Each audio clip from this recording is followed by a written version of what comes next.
In the heart of a valley surrounded by fields lay the village of Roshanpur, where time moved slowly. It was a place where time seemed to move at the gentle pace of a bullock cart always. But for 24-year-old Abdullah living there every day, time was a cruel master, rushing too fast daily and dragging too slow all at once every moment. To the casual observer walking through the village, Abdullah was the picture of youthful vitality and strength.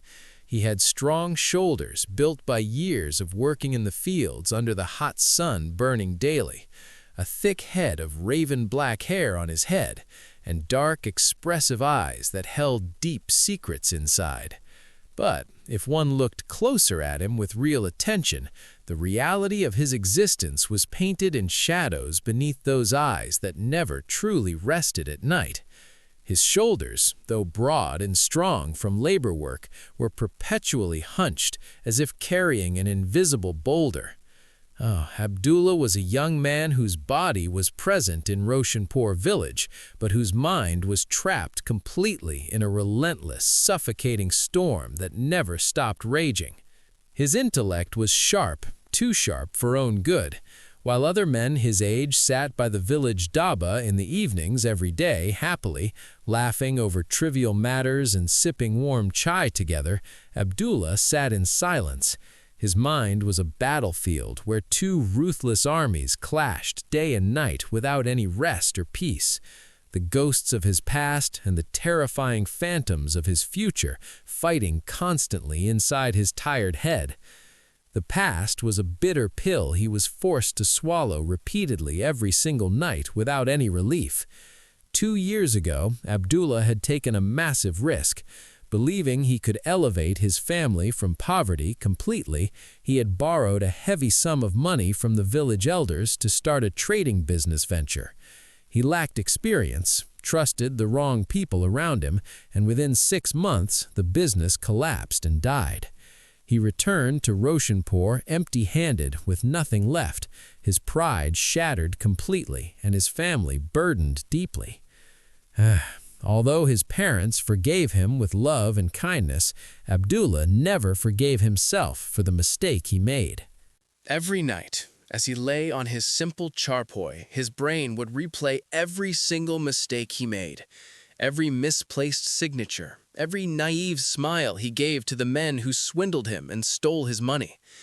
If only I had listened, the voice in his head would echo over again until the sun peeked over the horizon once more. Then came the fear of the future ahead. The debt was a noose tightening around his neck. How will I pay it back to them? What if the crops fail this year completely? What if my parents fall ill and I cannot afford their medicine when they need it most? Will I ever be able to marry someone? Will I die a failure with nothing accomplished? These questions did not just occupy his thoughts daily. They caused physical pain in his body and chest. His heart would pound against his ribs with force, his palms would sweat, and his breath would grow shallow and weak, like he was drowning in air. Panic attacks became his secret, terrifying companions visiting him. He had forgotten the feeling of a genuine smile. Joy was a foreign language he no longer spoke. Peace, a word he had read in religious texts, felt like a myth that didn't exist in reality. His mother, a gentle woman with hands calloused from years of labor in the fields, working every day, often watched him from the kitchen door with sadness. She would see him staring blankly at the wall, his jaw clenched tightly, entirely disconnected from the world. "Abdullah," she whispered one evening, placing a warm hand gently on his trembling shoulder with love and deep concern. "You are punishing yourself for a crime of innocence. You made a mistake. You are not first person. You must let it go, my son, right now. Your mind is eating your body from the inside." "I want to, Ami," Abdullah choked out, with tears brimming in his eyes. "I swear to you, I want to let go. But the thoughts, they don't listen to me ever. I feel like I am drowning in my head. I want to run away, but everywhere I go, my mind comes with me, following me always, everywhere." It was a few days later, during a storm, that a glimmer of hope pierced through Abdullah's darkness. He had taken shelter in the village mosque building, sitting quietly in a corner while a group of traveling merchants dried their clothes near the entrance door. They were sharing stories of their travels across borders. Abdullah wasn't paying attention until a specific phrase caught his ear and made him stop breathing for a moment.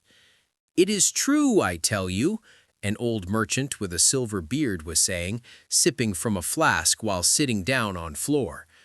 "Up in the blue pine mountains far away, far beyond the reach of the city's noise, lives the silent healer who helps troubled minds.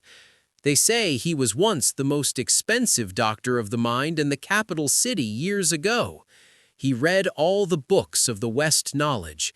He treated politicians and wealthy businessmen with success." Then why is he living in mountains like hermit? Another merchant scoffed with disbelief in his voice, clearly. Because he realized that the city's medicine could numb the mind temporarily, but it couldn't cure the soul. He left everything behind and walked away from wealth. Now he lives in a remote hamlet alone, quietly. He charges no money, prescribes no medicine at all, but whoever goes to him with a heavy head comes back lighter than a feather floating in air. He teaches the mind how to be quiet. Wait, to be quiet. The words struck Abdullah like a lightning bolt suddenly. His breath hitched and stopped for just a moment.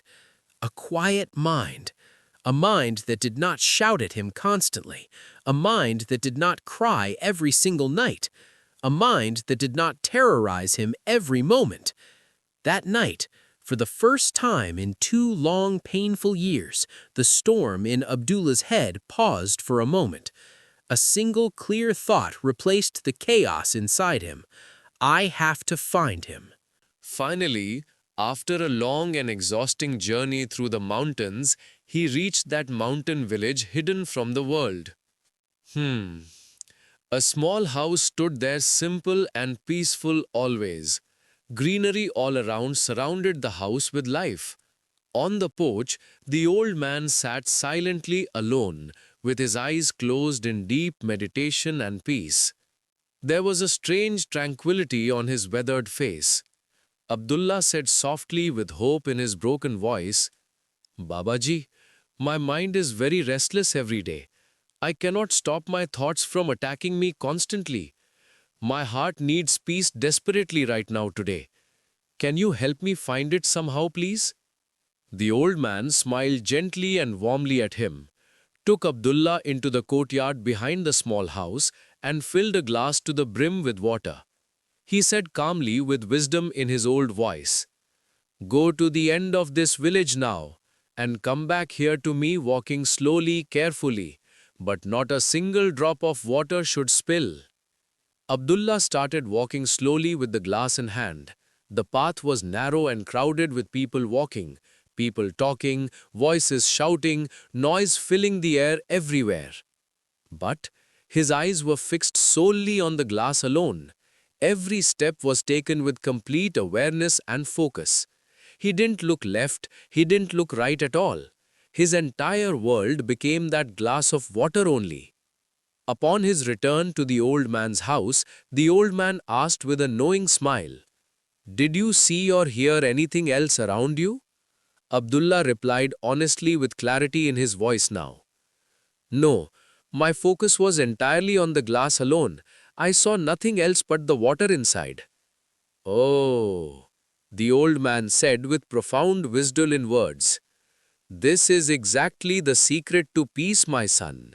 When the mind is in the present moment only, the past and the future fall silent completely always. They lose their power over you entirely and forever." Abdullah's eyes welled up with tears flowing down freely. He finally understood the truth he had been seeking. Peace is not found on the outside world anywhere, but in the very moment we are present in. Right here, right now, this breath, this second only. He returned home to Roshanpur village once more. But he was no longer the restless young man anymore. He was no longer trapped in his own mind. He had found the key to unlock his prison, the present moment. If you liked this story and its message today, please like, share it with others who need peace, and don't forget to subscribe. Until the next story comes to inspire you again, take care of yourselves and keep your heart peaceful. Allah Hafiz.